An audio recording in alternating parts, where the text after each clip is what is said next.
আজকে আমি যে লেটেস্ট টেকনোলজিটা নিয়ে আপনাদের সাথে কথা বলবো সেটা হচ্ছে ইন্ট্রাওয়াল স্ক্যানার। সারা ওয়ার্ল্ডে যে ইন্ট্রাওয়াল স্ক্যানারটি সবচেয়ে জনপ্রিয়, সবচেয়ে আধুনিক, সেটা হচ্ছে 3 Shape Cryo's-এর ইন্ট্রাওয়াল স্ক্যানার।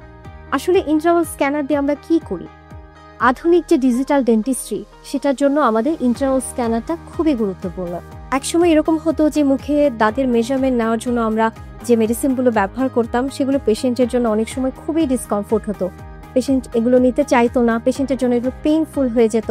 এখন আর সেই টেকনোলজিটা কিন্তু আমরা ইউজ করছিলাম। আমরা খুব কমফোর্টেবলি ইন্টারওয়াল স্ক্যানার দিয়ে আপনার দাঁতের মাপটা নিয়ে নিব। আপনি একদমই বুঝতে পারবেন না এবং it will be pain free. কোনো রকম ডিসকমফোর্টও আপনার হবে না। এছাড়া বিভিন্ন ধরনের আধুনিক যে ট্রিটমেন্ট, যে ডিজিটাল ট্রিটমেন্টগুলো এখন চলে এসেছে, without any kind of discomfort, without any kind of pain এবং লেস ব্লিডিং ফিল্ডে কাজ করার জন্য ইন্ট্রাওরাল স্ক্যানারটা খুবই গুরুত্বপূর্ণ। আজকাল আমরা প্রচুর আপনাদেরকে বলছি অ্যালাইনার করার জন্য। অ্যালাইনার আসলে আধুনিক ডেন্টিস্ট্রিতে অনেক বড় একটা সাফল্যের নাম।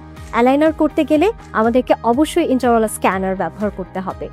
এরপর যদি আসি ইমপ্ল্যান্টের কথায়, ইমপ্ল্যান্ট যদি আপনি একদমই লেস ডিসকমফোর্টে, লেস পেইনের মাধ্যমে করতে চান এবং চান যে আপনার ইমপ্ল্যান্ট করার সময় ব্লিডিংয়ের মাত্রাটা খুবই কম থাকুক না বললেই চলে এবং সেখানে স্টিচেরও কোনো প্রয়োজন না হোক, সেক্ষেত্রে আমাকে অবশ্যই ডিজিটাল ইমপ্ল্যান্ট বা গাইডেড ইমপ্ল্যান্ট করতে হবে এবং গাইডেড ইমপ্ল্যান্ট করার জন্য আমাকে অবশ্যই ইন্ট্রাওরাল স্ক্যানারের সাহায্য নিতে হবে।